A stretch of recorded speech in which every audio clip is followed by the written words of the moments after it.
आज कांग्रेस अध्यक्ष सोनिया गांधी प्रवर्तन निदेशालय यानी ईडी के सामने पेश हुई और ईडी ने उनसे करीब 2.25 घंटे तक पूछताछ की।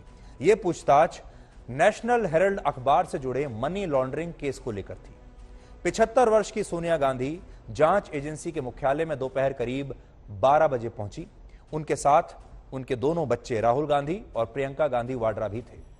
समन के सत्यापन और अटेंडेंस शीट पर हस्ताक्षर जैसी कुछ औपचारिकताओं के बाद दोपहर करीब 12:30 बजे यह पूछताछ शुरू हुई और इससे पहले भी ईडी ने सोनिया गांधी को पूछताछ के लिए 3 बार समन भेजा था, लेकिन तब खराब स्वास्थ्य की वजह से सोनिया गांधी ने ईडी से पेश होने के लिए और समय मांगा था और आखिरकार आज वो पेश हो गई।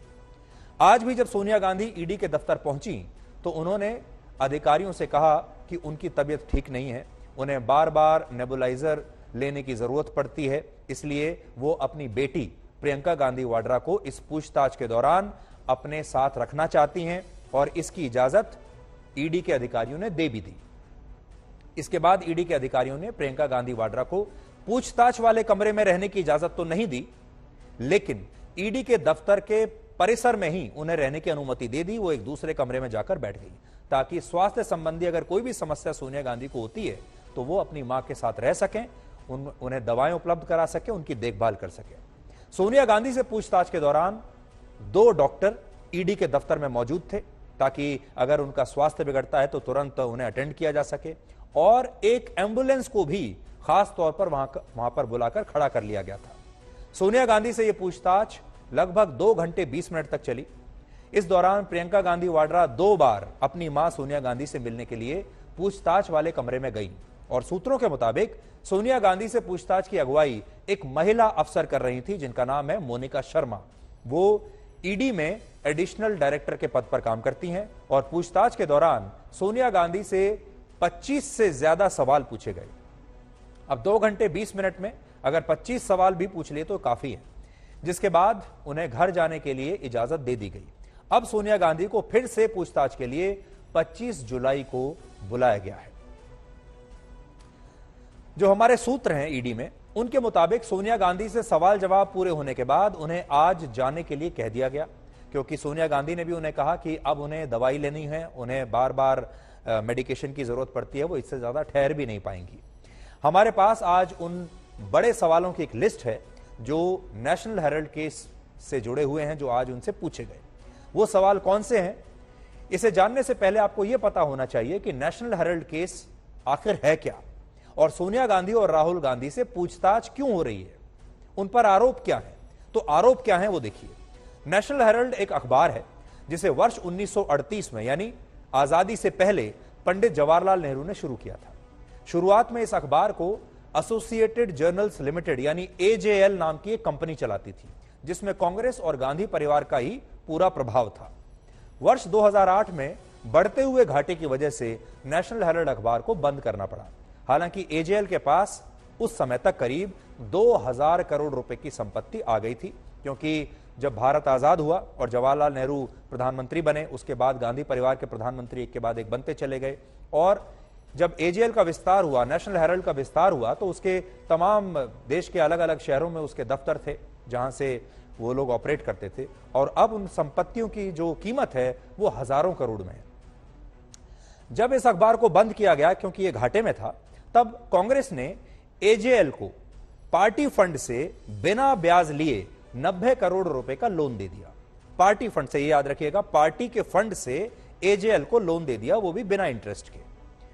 इसके बाद सोनिया गांधी और राहुल गांधी ने यंग इंडियन लिमिटेड नाम से एक नई कंपनी बनाई और यंग इंडियन को एजेएल को दिए गए लोन के बदले में कंपनी की 99% हिस्सेदारी मिल गई। यानी जो इस कंपनी की जो नई जो मालिकाना हक था वो यंग इंडियन नामक कंपनी के पास आ गया और यंग इंडियन कंपनी में सोनिया गांधी और राहुल गांधी की जो हिस्सेदारी है वो है 38% की।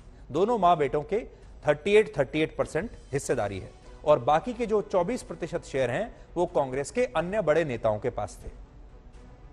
वर्ष 2012 में बीजेपी के नेता सुब्रमण्यम स्वामी ने इस मामले में दिल्ली हाईकोर्ट में एक केस दर्ज कराया और कहा कि यह फ्रॉड हो रहा है। आरोप लगाया कि यंग इंडियन लिमिटेड कंपनी के जरिए एजेएल का गलत तरीके से अधिग्रहण हुआ है और कांग्रेस के नेताओं ने करोड़ों की संपत्ति को हथिया लिया है। 90 करोड़ रुपए देकर कई हजार करोड़ की संपत्ति हथिया ली है। अगस्त 2014 में ईडी ने इस मामले का संज्ञान लिया और मनी लॉन्ड्रिंग का एक केस दर्ज कर लिया। इस केस में सोनिया गांधी और राहुल गांधी ने वर्ष 2015 में दिल्ली की पटियाला हाउस कोर्ट से जमानत भी हासिल की थी। यानी इस केस में सोनिया गांधी और राहुल गांधी दोनों ही जमानत पर हैं और आज इसी केस में सोनिया गांधी को ईडी ने पूछताछ के लिए बुलाया था और कुछ दिन पहले राहुल गांधी से भी पूछताछ हो चुकी है। कई दिन तक लगातार राहुल गांधी को बुलाया गया था।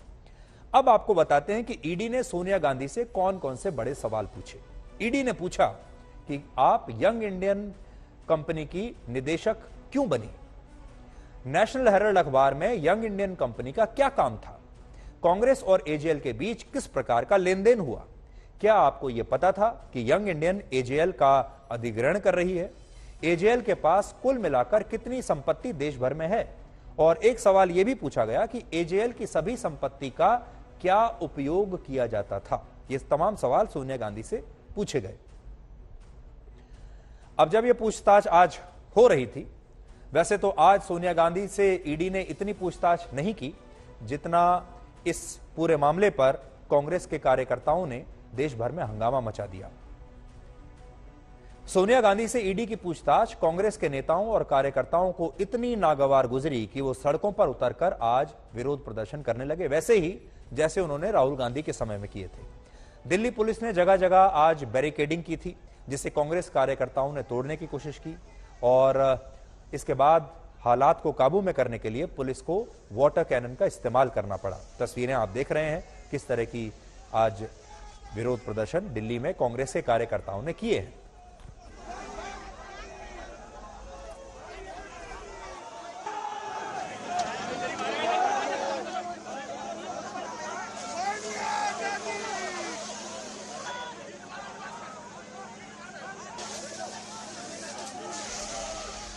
कांग्रेस ने देश भर में जगह जगह विरोध प्रदर्शनों के नाम पर खुलकर उपद्रव मचाया और सार्वजनिक संपत्ति को भी नुकसान पहुंचाया। और ये तस्वीरें जो अब आप देख रहे हैं, ये बेंगलुरु की हैं, जहां कांग्रेस के कार्यकर्ताओं ने ईडी के कार्यालय के सामने एक कार को भी आग लगा दी। ऐसी ही तस्वीरें देश के अलग अलग हिस्सों से आई हैं। कहीं ईडी के पुतले जलाए गए, कहीं विरोध प्रदर्शन किया गया, कहीं जुलूस निकाले गए और दिल्ली में शिवाजी ब्रिज पर प्रदर्शन के दौरान कांग्रेस कार्यकर्ताओं ने 3 ट्रेन्स को भी रोक दिया। आपको याद होगा, इसी तरह का प्रदर्शन कांग्रेस ने तब भी किया था जब पिछले महीने राहुल गांधी से ईडी पूछताछ कर रही थी।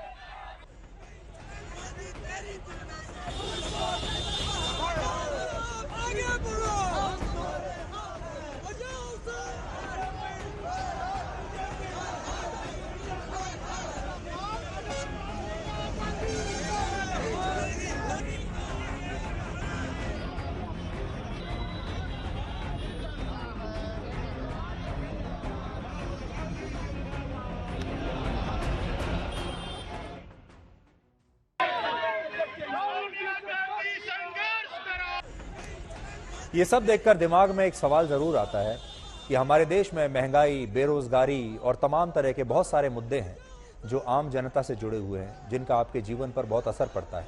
लेकिन ऐसे मुद्दों पर कांग्रेस ने आखिरी बार इस तरह का प्रदर्शन कब किया था और कब कांग्रेसी कार्यकर्ता और नेता आम आदमी के हक की लड़ाई लड़ने के लिए इतनी शिद्दत से, इतने जोश के साथ सड़कों पर उतरे थे? ये आप भी आज पूछिएगा अपने आप से कि आखिरी बार आपने कांग्रेस के नेताओं को आपसे जुड़े हुए किसी मुद्दे पर ऐसा विरोध प्रदर्शन करते हुए कब देखा था।